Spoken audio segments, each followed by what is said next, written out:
जय जगन्नाथ। आज आम आलोचना करवा दशम श्रेणी इतिहास पुस्तकर चतुर्थ अध्यायर पंचम पाठ। आम आगु पढ़ी चतुर्थ पाठ शिल्पर विकास। आज आम आलोचना करवा भित्तिभूमिर विकास किभली भाव में आम स्वाधीनता परवर्ती ओडिशार विकास विषय आलोचना करुला। से भित्तिभूमि किभली भाव में विकसित हो उठीला आम ओडिशा रे ताहा विषय रे आलोचना करिबा। देख सामाजिक ऐक्य एवं अर्थनैतिक समृद्धिर प्रथम आवश्यकता होउछि भित्तिभूमि। जेतेबेले सामाजिकतार ऐक्य एवं अर्थनीति जदि आम सामाजिक ऐक्यता एकता देखा एवं अर्थनैतिक समृद्धि देखा ताहले फास्ट होउछि आमर भित्तिभूमि। बुझिला। प्रथमटी कौन? भित्तिभूमि। भित्तिभूमि एक मौलिक ढांचागत मूलदुआ। भित्तिभूमि गोटे कौन? मौलिक ढांचागत मूलदुआ। यही मूलदुआ दृढ़ हेले गोटे देश बा जातिर सामाजिक सौष्ठव अर्थनैतिक समृद्धि संभव होता है। गोटे देश बा प्रदेश रे उन्नति तार सामाजिक और अर्थनैतिक विकास उपर निर्भरशील होता है। अनुकूल एवं दृढ़ भित्तिभूमि थिले सामाजिक अर्थनैतिक क्षेत्र में द्रुत अग्रगति संभव होता है। ता सहित सबकि आम जदि देखा आमर जो ओडिशार भित्तिभूमि जदि भित्तिभूमि दृढ़ होताले आम सब क्षेत्र में आम अग्रसर हो पार। सामाजिक अर्थनैतिक क्षेत्र में जदि अर्थनैतिक स्थिति आम दृढ़ थी ताहले आमे आम निजको स्ट्रॉन्ग करि परिबा, देखै परिबा जे आमे काहारी ऊपर निर्भरशील नुह। बुझिला ना नाइ? तेणु करिकी भित्तिभूमिर विकास निहाती आवश्यक। से सरकार बहुत पदक्षेप मान ग्रहण करिथांती एवं केमिति उन्नति हो पार भित्तिभूमि केमिति अग्रगति हो पार से प्रति ध्यान देइथांते। 1936 मसीह एक स्वतंत्र प्रदेश भाव में ओडिशा आत्मप्रकाश कला। आम जाचु केते मसीह ओडिशा आत्मप्रकाश कर 1936 मसीह स्वतंत्र प्रदेश भाव में आत्मप्रकाश कला। उत्कल दिवस 1936 एप्रिल 1 है स्वतंत्र प्रदेश भाव में ओडिशा आत्मप्रकाश कला। यही पूर्वर ओडिशार सामूहिक भित्तिभूमि विकास पर पदक्षेप निया जाई नथिला। जो 1936 मसीहा आगरू बीती पूर्वर कौन है कौन सी भित्तिभूमि विकास पर कौन सी पदक्षेप नि जाइथिला। जेतेबेले 1936 मसीहा एप्रिल 1 तारिख में स्वतंत्र प्रदेश भाव में गठित है सेतेबेले जाई सरकार पदक्षेप मान ग्रहण नेले भित्तिभूमि विकास पर चेष्टा जारी रखिले। 1936 मसीह 1947 मसीहा पर्यंत ओडिशा थिला पराधीन भारतर एक प्रदेश। बुझेला। ओडिशा सेतबेले थिला पराधीन थिला एवं से भारतर गोटे प्रदेश भाव में परिचित थिला। 1946 मसीहा पर्यंत ओडिशा रे राजनीतिक अस्थिरता जो विकास कार्य एक प्रकार बंद रहिला। बुझेल रे। 40 मसीह ओडिशा जो राजनीतिक अस्थिरता देखागला से राजनीतिक अस्थिरता जो गोटे प्रकार विकास रे बंद हो गला। 1939 युद्ध केबे हेतिला? 1939 रु 1945 मसीहा सुधा समय भितर द्वितीय विश्वयुद्ध चली 1942 मसीहा आरंभ होइथिला भारत छाड़ आंदोलन। भारत छाड़ आंदोलन केबे हेतिला? मने रख, भारत छाड़ आंदोलन हेतिला 1942 मसीह एवं द्वितीय विश्वयुद्ध है 1939 मसीह 1945 मसीहा भितर। मन रखा पड़ो आमको इतिहास जेहेतु गोटे घोषा पाठ सब बेले मन मसीहा गुड़ाक मन रखा पड़ी थाए सहित आमको बुझा पड़ी थाए। द्वितीय विश्वयुद्ध समय 1939 मसीह 1945 मसीहा से भितर गोटे 1942 मसीह भारत छाड़ आंदोलन है। जितेबाला भारत छाड़ 1942 मसीह आंदोलन आरंभ हो गला से उल्लेखित 3 गोटी कारण जो ओडिशा रे भित्तिभूमिर विकास पर विशेष किसी कार्य करा जाई पारि नथिला। बुझेला। जितेबाला भारत छाड़ आंदोलन आरंभ हो गला जितेबाला ओडिशा रे भित्तिभूमि विकास केवल भाव में हम से किसी कार्य किसी चेष्टा किसी जारी करि नथिले, किसी आग को बढ़ी नथिले। तेणु करिक 1946 मसीहा पर ओडिशा रे भित्तिभूमि विकास कार्य आरंभ होइछि। केबे केबे ठारू ओडिशा रे भित्तिभूमि विकास कार्य आरंभ हैला? 1946 मसीहा ठारू। 1936 मसीहा बेलकु मध्य होई नथिला। 1942 रे भारत छाड़ आंदोलन हैला। तापरे परे परे परे परे 1946 मसीहा रे आम ओडिशा रो भित्तिभूमि विकास पय आरंभ करा गला। बुझिला। स्वाधीनता परे परे विशेषकर ओडिशा सहित गड़जात गुड़िकर मिश्रण पर भित्तिभूमि विकास धारा त्वरान्वित है। ତା ସହିତ କେତୋଟି ନିର୍ଦ୍ଦିଷ୍ଟ ଆଧାରକୁ ନେଇ ଭିତ୍ତିଭୂମିର ବିକାଶ ସମ୍ଭବ ହୋଇଥାଏ। ଦେଖ କ'ଣ ହେଲା, କେତେକ ନିର୍ଦ୍ଦିଷ୍ଟ ଆଧାରକୁ ନେଇ ଭିତ୍ତିଭୂମିର ବିକାଶ ସମ୍ଭବ ହେଲା। ସେଗୁଡ଼ିକ କ'ଣ କ'ଣ ଯେଉଁ ଭିତ୍ତିଭୂମି କିଭଳି ଭାବରେ ସମ୍ଭବ ହେଇପାରିଲା, କିଛି କିଛି ନେବେ ନା ନାହିଁ, କିଛି ଯଦି ବି କିଛି ଜିନିଷଟେ କରିବେ ତାହେଲେ ଏଥିରେ ଭିତ୍ତିଭୂମିକୁ ସ୍ଥାପନ କରିବା ପାଇଁ ଚେଷ୍ଟା କରିବେ କି ଚେଷ୍ଟା କରିବେ ନାହିଁ, କେମିତି ଭିତ୍ତିଭୂମିଟା ସୁଦୃଢ଼ ହୋଇପାରିବ ସେଥିପ୍ରତି ସେମାନେ ତର୍ଜମା କରିବେ। ହେଲା, ଠିକ୍ ସେଇ ତର୍ଜମା କଲା ଗୁଡ଼ିକ ସେଗୁଡ଼ିକ କ'ଣ କ'ଣ ହେଇଛି, ଜଳସେଚନ, ତା ସହିତ ରାସ୍ତାଘାଟର ଉନ୍ନତିକରଣ, ଗମନାଗମନର ସୁବିଧା, ପରିବହନ ପାଇଁ ସୁବିଧା ସୁଯୋଗ, ତା ସହିତ ରେଳପଥର ବିକାଶ ମଧ୍ୟ କରିବା ନିହାତି ଆବଶ୍ୟକ ଥିଲା। ବିମାନ ଘାଟି ଓ ହତାଶ୍ରୟର ବ୍ୟବସ୍ଥା ମଧ୍ୟ ଥିଲା। ଯୋଗାଯୋଗ, ମାନବ ସମ୍ବଳର ବିକାଶ ମଧ୍ୟ, ଶକ୍ତି କ୍ଷେତ୍ରର ବିକାଶ, ଅର୍ଥ ଯୋଗାଣର ବ୍ୟବସ୍ଥା, ଆଉ ପର୍ଯ୍ୟଟନ ପାଇଁ ଆତିଥ୍ୟ ଯୋଗାଣର ବ୍ୟବସ୍ଥା, ଉଦ୍ୟୋଗପତିମାନଙ୍କୁ ପ୍ରଶିକ୍ଷଣ, ସରକାରୀ ପ୍ରୋତ୍ସାହନ, ଏହିସବୁ ବିଷୟକୁ ବିଚାରକୁ ନେଇ କ'ଣ କରେ, ସ୍ୱାଧୀନତା ପରେ ଓଡ଼ିଶାର ବିକାଶ ଭିତ୍ତିଭୂମି ବିଷୟରେ ବିଚାର କରାଗଲା।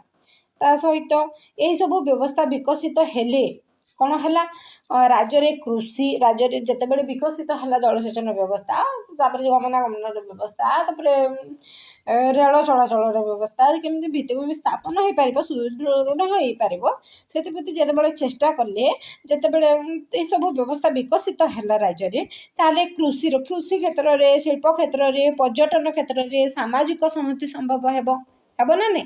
ଠିକ୍ ସେମିତି ଆଞ୍ଚଳିକ ଯେଉଁ ରାଜ୍ୟରେ ଆଞ୍ଚଳିକ ବୈଷମ୍ୟ ରହିବ ନାହିଁ, ଯେଉଁ ଭେଦଭାବ ଥିଲା ସେ ବୈଷମ୍ୟ ରହିବ ନାହିଁ, ସବୁ ଜିଲ୍ଲାର ସମତୁଳ ବିକାଶ ସମ୍ଭବ ହେଇପାରିବ ବୋଲି ପଦକ୍ଷେପ ମାନ ନେଲେ ଏବଂ ଚିନ୍ତା ମଧ୍ୟ କଲେ। ତେଣୁ କରିକି ତା ସହିତ ଭିତ୍ତିଭୂମି ସ୍ଥାପନ ପାଇଁ, ଯେହେତୁ ଓଡ଼ିଶା ଗୋଟିଏ କୃଷି ପ୍ରଧାନ ଦେଶ, ଫାଷ୍ଟ କ'ଣ କଲେ, କୃଷିକୁ ଆବଶ୍ୟକତା ଭିତ୍ତିଭୂମି ବିକାଶ ରୂପେ ଗ୍ରହଣ କରିନେଲେ। କୃଷି ପାଇଁ, କୃଷିକୁ କେମିତି କୃଷି ଅଧିକ ବିକଶିତ ହୋଇପାରିବ, କୃଷି କେମିତି ଉନ୍ନତତର ହେଇପାରିବ, ସେଥିପ୍ରତି ଚେଷ୍ଟା ଆରମ୍ଭ କରିଦେଲେ ପ୍ରଥମରେ। ହେଲା, କୃଷି ପାଇଁ ଆବଶ୍ୟକ ଭିତ୍ତିଭୂମିର ବିକାଶ କ'ଣ କ'ଣ ଅଛି ଆମେ ଦେଖିବା। ଯେତେବେଳେ କୃଷିର ଉନ୍ନତି ଓଡ଼ିଶାର ଅର୍ଥନୀତି ପ୍ରଗତିର ଚାବିକାଠି, ଆମ ଯେଉଁ କୃଷି ଯଦି ଆମ ଓଡ଼ିଶାର ପ୍ରଧାନ କ'ଣ, ଆମ ଓଡ଼ିଶାରେ କୃଷି କାର୍ଯ୍ୟ ହିଁ ପ୍ରଧାନ ନା, ଯେହେତୁ କୃଷି କାର୍ଯ୍ୟରୁ ଆମେ ଉନ୍ନତି କରିପାରିବା, ତେଣୁ କରିକି ସରକାର ମଧ୍ୟ ତାର ଅର୍ଥନୀତିକ ଆମ ସୁଦୃଢ଼ କରିବାକୁ ହେଲେ ଆମକୁ ଆମର କୃଷି କାର୍ଯ୍ୟକୁ ପ୍ରାଧାନ୍ୟ ଦେବା ପାଇଁ ପଡ଼ିବ। ହେଲା, ତେଣୁକରି ଉନ୍ନତିର ଆମ ଅର୍ଥନୈତିକ ପ୍ରଗତିର ଚାବିକାଠି ହେଉଛି କୃଷି କାର୍ଯ୍ୟ। ତେଣୁ କରିକି ଓଡ଼ିଶାର ଅଧିକାଂଶ ଲୋକ କୃଷି ଉପରେ ନିର୍ଭର କରିଥାନ୍ତି। ଆଉ ଏଇଟା ସତ କଥା, ଓଡ଼ିଶାରେ ଯଦି କହିବ କୃଷି ହିଁ ଆମ ପାଇଁ ବଡ଼, ଆମ ପାଇଁ ଭଗବାନ, ଆମ ପାଇଁ ଦେବତା। ଯଦି କୃଷକ କାମ ନ କରିବ ତାହେଲେ ଖାଇବା ପାଇଁ ମଧ୍ୟ ମିଳିବ ନାହିଁ। ଏବଂ ଯେହେତୁ ଆମ ଓଡ଼ିଶା ସରକାର କୃଷିରୁ କିଛି ଉନ୍ନତି କରିପାରୁଛି, ସେଥିରୁ ମଧ୍ୟ ହେଇପାରିବ ନାହିଁ।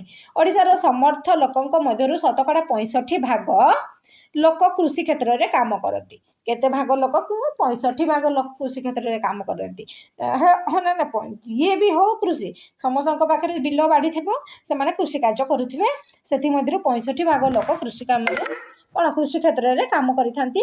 କୃଷି ପାଇଁ ଆବଶ୍ୟକ ଭିତ୍ତିଭୂମି ସମ୍ପର୍କ ବିଭାଗ ଗୁଡ଼ିକ ହେଲା ଜଳସେଚନ।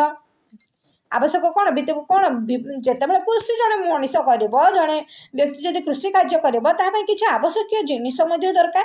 ସେଥିମଧ୍ୟରୁ କ'ଣ କ'ଣ ନିହାତି ଆବଶ୍ୟକ, ଜଳସେଚନ ରହିବା କଥା, କୃଷି ବିଜ୍ଞାନ ରହିବା କଥା, କୃଷି କ୍ଷେତ୍ରରେ ଆଧୁନିକ ବିଜ୍ଞାନର ପ୍ରୟୋଗ, ତା ସହିତ ଉନ୍ନତ ସାର ବିହନ ଯୋଗାଣ, ଆଉ ରୋଗ ପୋକ ନିୟନ୍ତ୍ରଣ, ଆବଶ୍ୟକ ବେଳେ କୃଷକମାନଙ୍କୁ ଆର୍ଥିକ ସହାୟତା ପ୍ରଦାନ।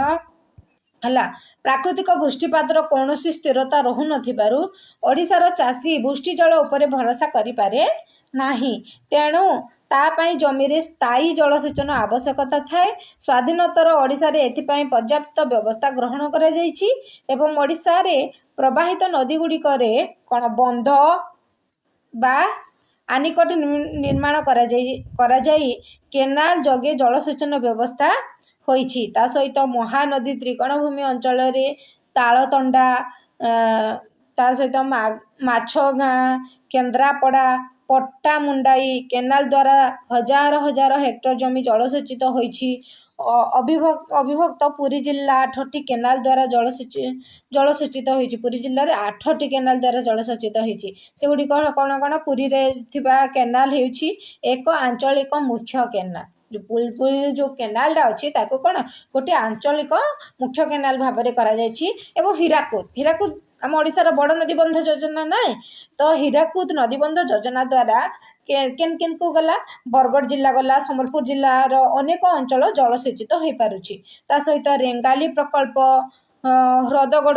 ହ୍ରଦଗଡ଼ ନଦୀବନ୍ଧ, ଅପର କଲାବ, ବାଲିମେଳା ଓ ଇନ୍ଦ୍ରାବତୀ ପ୍ରକଳ୍ପ ଓଡ଼ିଶାର ଅନେକ ଅଞ୍ଚଳରେ ଜଳସେଚନ ସୁବିଧା କରାଯାଇଛି। ବୁଝିହେଲା? ତାହେଲେ ଆମେ ଜାଣିଛୁ ଅବଶିଷ୍ଟ ସେଗୁଡ଼ିକ ସହାୟତା କରୁଥିବା ରାଜ୍ୟର ନାମ ଉଲ୍ଲେଖ କର। ରେଙ୍ଗାଲିରେ, ବାଲିମେଳା, ଇନ୍ଦ୍ରାବତୀ, ଅପରଲୋକ, ହୀରାକୁଦ, ସମ୍ବଲପୁର ନା ନାଇଁ? ରେଙ୍ଗାଲିରେ ସେଗୁଡ଼ିକ ଯଦି ତମେମାନେ କମେଣ୍ଟ ମାଧ୍ୟମରେ କହିବ ତାହେଲେ ମୁଁ ତମମାନଙ୍କୁ ଜଣେଇଦେବି, ନହେଲେ ମୁଁ କେବେ ଜଣେଇବି ନାହିଁ। କମେଣ୍ଟ ଦେବା ନିହାତି ଆବଶ୍ୟକ। ଆଉ ଭିଡ଼ିଓଟି ଲାଇକ୍ କର, ସେୟାର କର, ସବସ୍କ୍ରାଇବ୍ କରିଦିଅ। ଟିକେ ମୋତେ ମଧ୍ୟ ଆକୃଷ୍ଟ କରାଅ, ଯାହାଫଳରେ ମୁଁ ଭିଡ଼ିଓ କରିବା ପାଇଁ ଇଚ୍ଛା ପ୍ରକାଶ କରିବି। ହେଲା, ଏହା ବ୍ୟତୀତ ବିଭିନ୍ନ ସ୍ଥାନରେ କ'ଣ ରହିଲା? ମଧ୍ୟମ କ୍ଷୁଦ୍ର ଜଳସେଚନର ଯୋଜନା କାମ କରୁଛି। କେତେକ ଅଞ୍ଚଳରେ ଉଠା ଜଳସେଚନ ବ୍ୟବସ୍ଥା ମଧ୍ୟ ରହିଛି ଅଛି। ଆମେ ଜାଣିଛୁ ଜଳସେଚନ ଯୋଜନା ଅଛି। ବିଭିନ୍ନ ସ୍ଥାନରେ ମଧ୍ୟମ କ୍ଷୁଦ୍ର ଜଳସେଚନ ଗୁଡ଼ାକ ଅଛି। ତା ସହିତ ଉଠା ଜଳସେଚନ ବ୍ୟବସ୍ଥା ରହିଛି। ଏବଂ କୃଷି ସମ୍ପର୍କୀୟ ଗବେଷଣା ପାଇଁ ଓଡ଼ିଶାରେ କେତୋଟି କେନ୍ଦ୍ରୀୟ ଗବେଷଣା କେନ୍ଦ୍ର କାର୍ଯ୍ୟ କରୁଛି। ସେଗୁଡ଼ିକ କ'ଣ? କଟକଠାରେ କେନ୍ଦ୍ରୀୟ ଧାନ ଗବେଷଣା କେନ୍ଦ୍ର, ସାକ୍ଷୀଗୋପାଳଠାରେ ନାରିକେଳ ଗବେଷଣା କେନ୍ଦ୍ର, ଭୁବନେଶ୍ୱର ନିକଟସ୍ଥ କୌଶଲ୍ୟାଗଙ୍ଗ କେନ୍ଦ୍ରୀୟ ମଧୁର ଜଳ ମତ୍ସ୍ୟ ଗବେଷଣା ପ୍ରତିଷ୍ଠିତ ହୋଇଛି। ତା ସହିତ ଭୁବନେଶ୍ୱରଠାରେ ପ୍ରତିଷ୍ଠିତ ଓଡ଼ିଶା କୃଷି ବୈଷୟିକ ବିଶ୍ୱବିଦ୍ୟାଳୟ, ସମ୍ବଲପୁର ନିକଟସ୍ଥ ଚିପଲିମାଠାରେ ପ୍ରତିଷ୍ଠିତ କୃଷି ମହାବିଦ୍ୟାଳୟ ମଧ୍ୟ କୃଷି ଗବେଷଣା କ୍ଷେତ୍ରରେ କାର୍ଯ୍ୟ କରୁଛି। ତା ସହିତ କୃଷି ଓ ବୈଷୟିକ ବିଶ୍ୱବିଦ୍ୟାଳୟର ଅଧୀନରେ ଏକ ପଶୁ ମହାବିଦ୍ୟାଳୟ ମଧ୍ୟ ରହିଛି। ବୁଝିଲା ନା ନାଇଁ? ଏହା ଛଡ଼ା କୃଷି ବିଜ୍ଞାନ କେନ୍ଦ୍ର, ବିହନ ଯୋଗାଣ କେନ୍ଦ୍ର ଓଡ଼ିଶାର କୃଷକମାନଙ୍କୁ ବୈଷୟିକ ସହାୟତା ଯୋଗାଇ ଦେଉଛି। ଏବଂ ଯେତେବେଳେ ପଞ୍ଚାୟତ ମାନଙ୍କରେ ନିଯୁକ୍ତି ଗ୍ରାମ୍ୟ କୃଷି କର୍ମୀମାନେ ମଧ୍ୟ କୃଷକମାନଙ୍କୁ ବୈଷୟିକ ସହାୟତା ଦେବା ସହିତ ପରାମର୍ଶ ପ୍ରଦାନ ମଧ୍ୟ କରିଥାନ୍ତି। ହେଲା, କୃଷକମାନଙ୍କୁ ଆବଶ୍ୟକତା ବେଳେ ଆର୍ଥିକ ସହାୟତା ପ୍ରଦାନ କରିବା ପାଇଁ ସମବାୟ ସଂସ୍ଥା, ବ୍ୟାଙ୍କମାନଙ୍କ ଜରିଆରେ ଋଣ ପ୍ରଦାନ ବ୍ୟାପକ ବ୍ୟବସ୍ଥା ରହିଛି। ହେଲା, ବ୍ୟାଙ୍କ ଋଣ ମଧ୍ୟ ଦିଆଯାଉଛି। ଯଦି କୃଷକମାନଙ୍କୁ ଋଣ ଦିଆଯାଏ, ମୂଳରୁ ଅଛି। କିନ୍ତୁ ଯେତେବେଳେ ଫାଷ୍ଟ ଦେଶ ସ୍ୱାଧୀନ ହେଲା, ଯେତେବେଳେ ଋଣ ଦିଆଯାଉଥିଲା, କଂଗ୍ରେସ ଯେତେବେଳେ ଥିଲା ଋଣ ଦିଏ ସତ, କିନ୍ତୁ ତାଙ୍କ ପାଖରେ ଶୋଷଣ ମଧ୍ୟ କରେ, ସବୁ କିଛି ଲୋଟିନି। କିନ୍ତୁ ଏବେ ଯେଉଁ ସରକାର ଅଛନ୍ତି, ଆମ ମାନ୍ୟବର ନବୀନ ପଟ୍ଟନାୟକ ଏବଂ ଶ୍ରୀଯୁକ୍ତ ମୋହନ ଚରଣ ମାଝୀ ଯେଉଁ ସରକାର ଅଛନ୍ତି, ସେମାନେ କ'ଣ କରୁଛନ୍ତି? କିଛି ମାତ୍ରାରେ ଯଦି କିଛି ବିପର୍ଯ୍ୟୟ ବ୍ୟବସ୍ଥା ପଡ଼ିଲା ଛାଡ଼ ମଧ୍ୟ କରିଛନ୍ତି। ତେଣୁ କରିକି କୃଷକମାନଙ୍କୁ କିଛି କଷ୍ଟ ପଡ଼ୁ ନାହିଁ।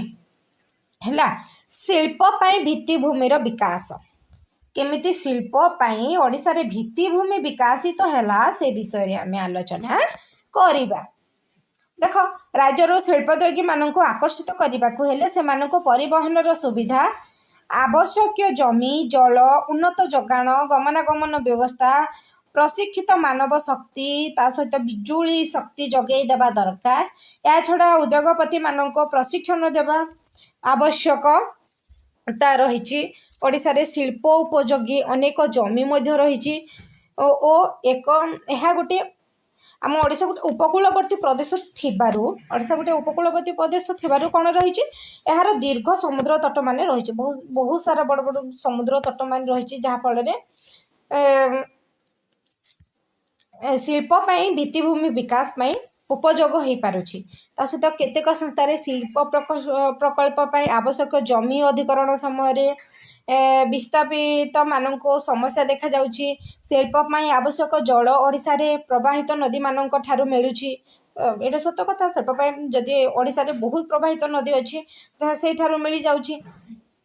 एवं सरकार मध्य ताहा प्रति बहुत सचेतन अच्छा सरकार मध्य बहुत पदक्षेप मान ग्रहण करुछंती सरकार तापरे विस्थापित मानकर समस्यार समाधान करी सेमानंक सहमति रे जमी अधिग्रहण शिल्प प्रतिष्ठा पाई उद्योग करुछंती आमे जानिछु एबे मध्य करुछंती चाष अनुपयोगी जमी रे बृहत शिल्प प्रतिष्ठा करिबा पाई शिल्पांचल मानकर चिन्हट उन्नयन कार्य मध्य करा जायछि आमे एबे देखिला किभଳି ଭାବରେ ଆମର ଓଡ଼ିଶାରେ ଶିଳ୍ପ ଭିତ୍ତିଭୂମି ବିକଶିତ ହୋଇପାରିଛି ଏବଂ କେମିତି ସରକାର ଗ୍ରହଣ କରିଛନ୍ତି ସେ ବିଷୟରେ ଆମେ ଆଲୋଚନା କଲା। ଏବେ ଦେଖିବା ରାସ୍ତାଘାଟ ପରିବହନର ବ୍ୟବସ୍ଥା। ମୁଖ୍ୟ ହେଲା ରାସ୍ତାଘାଟ ପରିବହନର ବ୍ୟବସ୍ଥା। ଜଣେ ଚାଷୀ ଯଦି ଚାଷ କଲା ପରେ ଯଦି ସେ ତାର ରପ୍ତାନି ଆମଦାନୀ କରିପାରିଲା ନାହିଁ ତାହେଲେ କୌଣସି ଲାଭ ହବ ନାହିଁ। ସେଥିପାଇଁ ଚେଷ୍ଟା କରିବ ନା ନାହିଁ କିଭଳି ଭାବରେ ତାର ଜିନିଷ ଗୁଡ଼ାକ ସେ କିଭଳି ଭାବରେ ରପ୍ତାନି କରିପାରିବ ଆମଦାନୀ କରିପାରିବ ତାର ପରିବହନ ବ୍ୟବସ୍ଥା କିଭଳି ଭାବରେ ଠିକ୍ ଭାବରେ କରିପାରିବ ସେଥିପ୍ରତି ସେ ସଚେତନ ହେବ। ସେଥିପ୍ରତି ସରକାର ମଧ୍ୟ ବହୁତ ସଚେତନ ଅଛନ୍ତି। କ'ଣ କୃଷି ଶିଳ୍ପ ପର୍ଯ୍ୟଟନ ଓ ସାମାଜିକ ଐକ୍ୟ ପାଇଁ ଉନ୍ନତ ଗମନାଗମନ ପରିବହନ ବ୍ୟବସ୍ଥା ନିହାତି ଆବଶ୍ୟକ ରହିଥାଏ। ଉନ୍ନତ ମାନବର ରାସ୍ତାଘାଟ ଗମନାଗମନ ବ୍ୟବସ୍ଥାକୁ ସୁଗମ କରିଥାଏ ଓ ଗନ୍ତବ୍ୟ ସ୍ଥାନରେ ପହଞ୍ଚିବା ପାଇଁ ସମୟ ଅବଧିକୁ ହ୍ରାସ କରିପାରେ ହେଲା। ସ୍ୱାଧୀନତା ବେଳରୁ ଓଡ଼ିଶାର ରାସ୍ତାଘାଟ ଅବସ୍ଥା ଶୋଚନୀୟ ଥିଲା। ଯେତେବେଳେ ସ୍ୱାଧୀନତା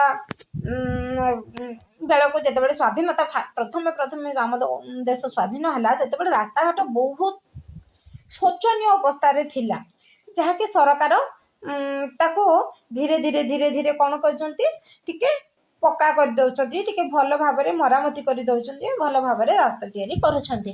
ଏପରି ଜାତୀୟ ରାଜପଥରେ ନଦୀମାନଙ୍କ ଉପରେ ପକ୍କା ପୋଲ ମଧ୍ୟ ନଥିଲା। ଯେତେବେଳେ ଜାତୀୟ ରାଜପଥ NH ରୋଡ୍ ଥିଲା ସେ ନଦୀ ପୋଲ ଗୁଡ଼ିକ ଥିଲା ହେଲା। ସେ ନଦୀ ପୋଲରେ ମଧ୍ୟ କ'ଣ ପକ୍କା ପୋଲ କରାଯାଇନଥିଲା। ଦେଖ ପକ୍କା ପୋଲ ଏମିତି ଭାଙ୍ଗି ଯାଉଥିଲା ପକ୍କା ପୋଲ କରାଯାଉନଥିଲା। ଗାଡ଼ି ମଟର ଯିବା ଆସିବା ସମୟରେ ଅସୁବିଧା ହେଉଥିଲା। ମହାନଦୀ ପୋଲର ଦୃଶ୍ୟ ଭଳି ଭାବରେ ଥିଲା ହେଲା। ତାପରେ ରାସ୍ତା ଗୁଡ଼ିକ ଶ୍ରେଣୀ ବିଭାଗ ନିମ୍ନୋକ୍ତ ପ୍ରକାରର। ଆମ ଯେଉଁ ରାସ୍ତା ଗୁଡ଼ିକ ଶ୍ରେଣୀ ବିଭାଗ ଅଛି ବିଭିନ୍ନ ରାସ୍ତାରେ ମଧ୍ୟ ଯିବା ଆସିବା ସମୟରେ କିଛି ଶ୍ରେଣୀ ବିଭାଗ ରହିଛି। ସେଗୁଡ଼ିକ ଜାତୀୟ ରାଜପଥ ଅଛି ମୁଖ୍ୟ ଜିଲ୍ଲା ରାସ୍ତା ଅଛି ତା ସହିତ ଏକ୍ସପ୍ରେସ୍ ରାସ୍ତା ମଧ୍ୟ ଅଛି ଜଙ୍ଗଲ ରାସ୍ତା ଅଛି ଆମେ ଜାଣିଛୁ ଏଗୁଡ଼ାକ ଅଛି। ରାଜ୍ୟ ରାଜପଥ ଅଛି ଅନ୍ୟ ଜିଲ୍ଲା ରାସ୍ତା ଅଛି ମ୍ୟୁନିସିପାଲ ରାସ୍ତା ଅଛି ଗ୍ରାମାଞ୍ଚଳ ରାସ୍ତା ଏଭଳି ଭାବରେ 8ଟି ଭାଗରେ ବିଭକ୍ତ କରାଯାଇଛି। ରାସ୍ତା ଗୁଡ଼ିକର ଶ୍ରେଣୀ ବିଭାଗ କରାଯାଇଛି। କ'ଣ ରାସ୍ତା ଗୁଡ଼ିକର ଶ୍ରେଣୀ ବିଭାଗ କ'ଣ କରାଗଲା ଦେଖ। ପ୍ରଥମରେ ରହିଲା ଜାତୀୟ ରାଜପଥ ମୁଖ୍ୟ ଜିଲ୍ଲା ରାସ୍ତା ଏକ୍ସପ୍ରେସ୍ ରାସ୍ତା ଜଙ୍ଗଲ ରାସ୍ତା ରାଜ୍ୟ ରାଜପଥ ଅନ୍ୟ ଜିଲ୍ଲା ରାସ୍ତା ମ୍ୟୁନିସିପାଲ ରାସ୍ତା ଗ୍ରାମାଞ୍ଚଳ ବା ଗ୍ରାମ ପଞ୍ଚାୟତ ରାସ୍ତା। ଓଡ଼ିଶା ଦିଆଯାଇଥିବା ରାଜପଥର ସଂଖ୍ୟା ଥିଲା 5 ହେଲା। ଓଡ଼ିଶାରେ ଯେଉଁ ରାଜପଥ ଦିଆଯାଇଥିଲା କେତେଟା ଥିଲା 5ଟି ମାତ୍ର ଥିଲା। ରାଜପଥ କେତେଟା 5ଟି ଥିଲା। ବର୍ତ୍ତମାନ ଏହି ସଂଖ୍ୟା 22ରେ ପହଞ୍ଚିଛି। ଆଗରୁ ଯେତେବେଳେ ସ୍ୱାଧୀନତା ହେବା ଆଗରୁ ଥିଲା 5ଟି ଥିଲା କିନ୍ତୁ ଏବେ ସେଇଟା ପୁରା 22ଟା ରାସ୍ତାରେ ପହଞ୍ଚିଗଲା ରାଜପଥ। ଏବେ ରାଜପଥ କେତୋଟି ଅଛି ଯଦି କହିବା ରାଜପଥ ଏବେ ଜାତୀୟ ରାଜପଥ ଏବେ ରହିଛି 22ଟି। ମନେ ରଖ ଜାତୀୟ ରାଜପଥ ଏବେ କେତୋଟି ରହିଛି 22ଟି ରହିଛି। ଓଡ଼ିଶାରେ ଏହି ଜାତୀୟ ରାଜପଥ ଗୁଡ଼ିକର ଦୈର୍ଘ୍ୟ କେତେ 4510 କିମି। ଏହାର ଦୈର୍ଘ୍ୟ କେତେ 4510 କିମି ହେଲା। ମନେ ରଖିଥିବ ଜାତୀୟ ରାଜପଥ ଗୁଡ଼ିକର ଦୈର୍ଘ୍ୟ କେତେ 4510 କିମି। ଏବଂ ଓଡ଼ିଶାରେ କେତୋଟି ଜାତୀୟ ରାଜପଥ ରହିଛି ଏବେ ଆଗରୁ ଥିଲା 5ଟି କିନ୍ତୁ ଏବେ ଓଡ଼ିଶାରେ 22ଟି ରାଜପଥ ରହିଛି। ଜାତୀୟ ରାଜପଥ ନମ୍ବର କ'ଣ ଆମେ ମନେ ରଖିବାକୁ ପଡ଼ିବ। ଜାତୀୟ ରାଜପଥ ନମ୍ବର 16 ଲକ୍ଷ୍ମଣନାଥ ବାଲେଶ୍ୱର ଭଦ୍ରକ କଟକ ଭୁବନେଶ୍ୱର ବ୍ରହ୍ମପୁର କେତେ କିମି 443.81 କିମି କେତେ 443.81 କିମି। ଜାତୀୟ ରାଜପଥ ନମ୍ବର 16 ସେଗୁଡ଼ିକ ଲକ୍ଷ୍ମଣନାଥ ବାଲେଶ୍ୱର ଯିବ ତାପରେ ଭଦ୍ରକ ଯିବ କଟକ ଭୁବନେଶ୍ୱର ବ୍ରହ୍ମପୁର ଏତିକିରେ 443.81 କିମି ହେଲା କିଲୋମିଟର। ତାପରେ ଜାତୀୟ ରାଜପଥ 16 ଗଲା ଜାତୀୟ ରାଜପଥ 316 ଭୁବନେଶ୍ୱର से भुवनेश्वर कोणार्क पुरी सातपड़ा 145 किलोमीटर ता सहित जातीय राजपथ 516 मन रखा पड़ो जातीय राजपथ 516 कौन कौन ब्रह्मपुर गोपालपुर 6 किलोमीटर केते 6 किमी ब्रह्मपुर गोपालपुर 6 किमी है तापरे 4 नंबर है जातीय राजपथ 18 जातीय राजपथ 16 18 तापरे केते रहिला 316 516 एमती अच्छी 18 कौन झाड़ पोखरी बारीपदा बालेश्वर 80 किमी है जातीय राजपथ 20 चंपुआ परसर पानी कोइली केते 174.5 किमी है तापर 6 नंबर रहा जातीय राजपथ 520 परसर राजमुंडा 108.5 किमी 7 नंबर अच्छी जातीय राजपथ 26 मन रखा पड़ो जातीय राजपथ 26 बरगढ़ बलांगीर भवानीपाटना नवरंगपुर बरीगुम्मा जयपुर कोरापुट सुकिम केसड़ा रहा 136 किमी तापर रहा 8 नंबर जातीय राजपथ 49 कनकतर देवगढ़ पाललहड़ा केन्दुझर चामशाला से केते किलोमीटर रहा से रहा 429 किमी 9 नंबर देखा जातीय राजपथ 149 आमको गुड़ा को मन रखा पड़ो इतिहास गोटी घुसा पाठ सब पढ़ा पड़ो ता सहित बुझा पड़ो तेणु जातीय राजपथ 149 रहा पाललहड़ा पितिरी बरपाल केते 80 किलोमीटर केते 80 किलोमीटर 10 नंबर जातीय राजपथ 53 जातीय राजपथ 53 कौन अच्छी लुहुर चाटे साड़ा रहा संबलपुर देवगढ़ तालचेर चंडीखोल पारादीप केते 524 किलोमीटर ताले 21 जातीय राजपथ 353 रहा नुआपड़ा खरियार 80.2 किमी केते रहा 80.2 किलोमीटर 2 किलोमीटर ताले 12 नंबर देखा जातीय राजपथ 55 रहा जेनटा कि आम साइड्र जातीय आम NH रोड हूँ 55 तो कौन कटक अनुगुल संबलपुर से केते किलोमीटर रहा कटक अनुगुल संबलपुर से रहा 226 किमी तापरे रहा 13 नंबर कौन अच्छी देख 13 नंबर जातीय राजपथ 57 से रहा बलांगीर और Khordha 300 kilometre Balangir Khordha 300 kilometre NH road गुड़ाक था जातीय राजपथ गुड़ाक एवं रहा 16 जातीय राजपथ 59 जातीय राजपथ 59 रे कौन अच्छी खरियार दारिंगबाड़ी ब्रह्मपुर से केते किलोमीटर जीव 351 किलोमीटर रही 15 नंबर जातीय राजपथ 63 रे कौन कौन रहा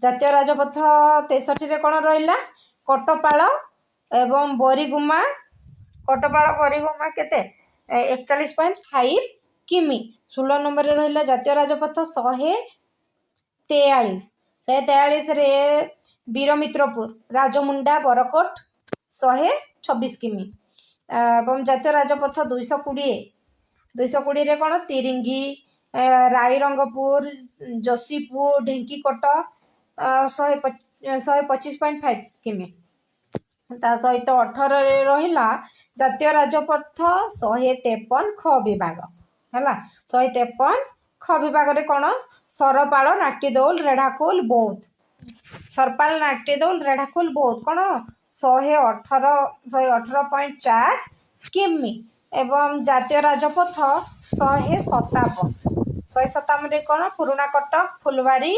कलिंगा भजनगर आसिका केते 159 किमी एवं 20 नंबर आसूची जातीय राजपथ 326 आसिका रयागढ़ कोरापुट जयपुर मालकानगिरी मोटू केते 113.7 किमी 21 जातीय राजपथ 30 छत्तीसगढ़ सीमा ठारे बलदिया माल 103 किमी ता सहित जातीय राजपथ 126 मोहना पारलाखेमुंडी 20 किमी एभली भाव में आम ओडिशा रे जातीय राजपथ गुड़ाक रही तार नंबर रही केउठार केउ पर्यंत एवं केते किलोमीटर रही आमको मन रखा पड़ो है तापर रहा प्रधानमंत्री ग्राम सड़क योजना जेहेतु प्रधानमंत्री ग्राम सड़क योजना ଗ୍ରାମ ସଡ଼କ ଯୋଜନା ଗାଁରେ କ'ଣ ଗାଁ ଗହଳ ମାନଙ୍କରେ ଅନେକ ପକ୍କା ରାସ୍ତା ନିର୍ମାଣ କରାଯାଇ ପାରିଛି।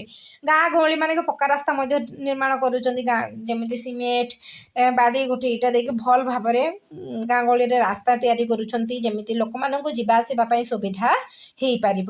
ପ୍ରତି ଗାଁକୁ ସବୁଦିନିଆ ରାସ୍ତା ନିର୍ମାଣରେ ଯଥେଷ୍ଟ ଅଗ୍ରଗତି ହାସଲ କରାଯାଇ ପାରିଛି। ଓଡ଼ିଶାର ରାଜଧାନୀ ଭୁବନେଶ୍ୱର ଓ ପ୍ରମୁଖ ସହରମାନଙ୍କର ଅଭ୍ୟନ୍ତରୀଣ ରାସ୍ତାଗୁଡ଼ିକୁ ଉନ୍ନତ ମାନର ଏବଂ ପ୍ରଶସ୍ତ କରାଯାଇଛି। ଗମନାଗମନ ପରିବହନର ଉନ୍ନତି ଯୋଗୁଁ ଉଭୟ କୃଷି ଓ ଶିଳ୍ପ ପାଇଁ ଅନୁକୂଳ ବାତାବରଣ ସୃଷ୍ଟି ହୋଇପାରିଛି। ଏବେ ଦେଖିବା ଆମେ ଭିତ୍ତିଭୂମିର ରେଳପଥ କେମିତି ବିକଶିତ ହେଲା। ଆମେ ତ ଗାଁର ରାସ୍ତା ଗୁଡ଼ାକ ଆମେ ଦେଖିଲା, ଯେମିତିକି ଗାଡ଼ି ମଟର ଯିବା ଆସିବାର ଯାନବାହନ ଗୁଡ଼ିକ ଦେଖିଲା। ଏବେ ରେଳପଥ କିଭଳି ଭାବରେ ହେଇପାରିଛି ସେ ବିଷୟରେ ଆମେ ଆଲୋଚନା କରିବା। ରେଳପଥରେ କ'ଣ କ'ଣ ରହିଲା? ଭାରତର ରେଳପଥ ଆରମ୍ଭ ହୋଇଥିଲା କେତେ ମସିହାରୁ? 1853 ମସିହାରେ। କେତେ ମସିହାରେ ଆରମ୍ଭ ହୋଇଥିଲା? ଭାରତରେ ରେଳପଥ ଆରମ୍ଭ ହୋଇଥିଲା 1853 ମସିହାରେ। ଏବଂ ଓଡ଼ିଶାରେ ପ୍ରଥମେ ରେଳଗାଡ଼ି ଚାଲିଥିଲା 1897 ମସିହାରେ। ଭାରତରେ ଆରମ୍ଭ ହେଲା 1853 ମସିହାରେ, କିନ୍ତୁ ଆମ ଓଡ଼ିଶାରେ କେବେ ପ୍ରଥମେ ଚାଲିଥିଲା? 1857 ମସିହାରେ। ସେହି ବର୍ଷ ଧାନମଣ୍ଡଳ କଲାଘାଟ, ବୁଝିଲା, ସେହି ବର୍ଷ ଧାନମଣ୍ଡଳ କଲାଘାଟ ଏବଂ ଖୋର୍ଦ୍ଧାର ରାଜମହେନ୍ଦ୍ରୀ ମଧ୍ୟରେ ରେଳ ଚଳାଚଳ ଆରମ୍ଭ ହୋଇଥିଲା। ସେତେବେଳେ ଓଡ଼ିଶା ଦେଇ ଯାଇଥିଲା ରେଳପଥ ଦୈର୍ଘ୍ୟ ଥିଲା 358 କିମି। କେତେ କିମି? ସେତେବେଳେ ଫାଷ୍ଟ କି ଯେତେବେଳେ ଗଲା ଧାନମଣ୍ଡଳ କଲାଘାଟରୁ ଖୋର୍ଦ୍ଧା ରେଳ ଦେଇ ରାଜମହେନ୍ଦ୍ରୀ ମଧ୍ୟରେ ରେଳ ଚଳାଚଳ ଯେତେବେଳେ ଆରମ୍ଭ ହେଲା, ସେତେବେଳେ ଓଡ଼ିଶାରେ ଦୈର୍ଘ୍ୟ କେତେ ଥିଲା? 358 କିଲୋମିଟର। ସ୍ୱାଧୀନତା ପ୍ରାପ୍ତି ବେଳକୁ ଓଡ଼ିଶାରେ ରେଳପଥର ଦୈର୍ଘ୍ୟ ଥିଲା ମାତ୍ର 914 କିମି। କେତେ ଥିଲା? ମାତ୍ର 914 କିମି ଯେତେବେଳେ ସ୍ୱାଧୀନତା ହେଲା। 1996 ମସିହା ଅଗଷ୍ଟ 8 ତାରିଖରେ ଓଡ଼ିଶାରେ ଯେତେବେଳେ ସ୍ୱାଧୀନତା ବେଳକୁ 914 କିଲୋମିଟର ମାତ୍ର ଥିଲା, କିନ୍ତୁ 1996 ମସିହା ଅଗଷ୍ଟ 8 ତାରିଖରେ ପୂର୍ବତଟ ରେଳପଥର ଶୁଭ ଦେଇଥିଲେ ତତ୍କାଳୀନ ପ୍ରଧାନମନ୍ତ୍ରୀ ଦେବଗୌଡ଼ା। ସେତେବେଳେ କିଏ ଥିଲେ? 1996 ମସିହାରେ ପ୍ରଧାନମନ୍ତ୍ରୀ ଥିଲେ ଦେବଗୌଡ଼ା। ସେ ଶୁଭ ଦେଇଥିଲେ କେମିତି ଓଡ଼ିଶାରେ ଆରମ୍ଭ ହେବ। 2003 ଏପ୍ରିଲ ଭୁବନେଶ୍ୱରରେ ମୁଖ୍ୟ କାର୍ଯ୍ୟାଳୟ ସହିତ ଏହା କାର୍ଯ୍ୟକ୍ଷମ ହେଲା। ଏହା କାର୍ଯ୍ୟକ୍ଷମ ହେଇପାରିଛି। ବର୍ତ୍ତମାନ ଭାରତରେ 16ଟି ରେଳବାଇ ଜୋନ୍ ଅଛି। କେତୋଟି? ବର୍ତ୍ତମାନ ଭାରତରେ 16ଟି ରେଳବାଇ ଜୋନ୍ ରହିଛି। ସେଥିମଧ୍ୟରୁ ଇଷ୍ଟ କୋଷ୍ଟ ରେଳବାଇ ଜୋନ୍ ଗୋଟିଏ। ଏହା ଅଧୀନରେ ସମ୍ବଲପୁର, ଖୋର୍ଦ୍ଧା ରୋଡ୍ ଏବଂ ୱାଲଟିୟର ଡିଭିଜନ କାର୍ଯ୍ୟ କରୁଛି। ମନେ ରଖିବାକୁ ପଡ଼ିବ କେତୋଟି ରେଳବାଇ ଜୋନ୍ ଅଛି। Most important question. 16ଟି ରେଳବାଇ ଜୋନ୍ ଅଛି। ତା ସହିତ ଓଡ଼ିଶାରେ କେବେ ରେଳ ଚଳାଚଳ ଆରମ୍ଭ ହୋଇଥିଲା? 1897 ମସିହାରେ। ଭାରତରେ କେବେ ଆରମ୍ଭ ହୋଇଥିଲା? 1853 ମସିହାରେ ହେଲା।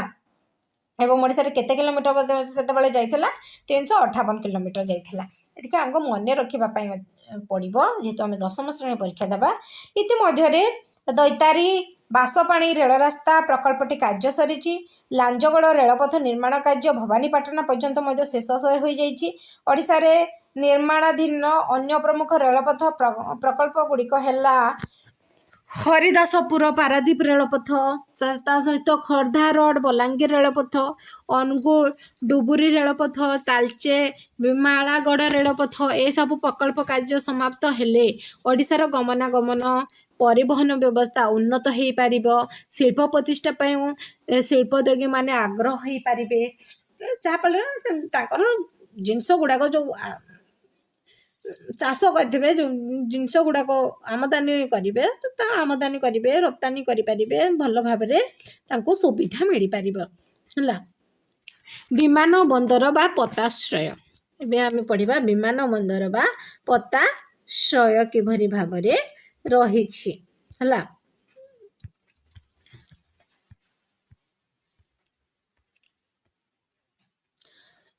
ଭିଡ଼ିଓଟି ବଡ଼ ହେଇଯିବ।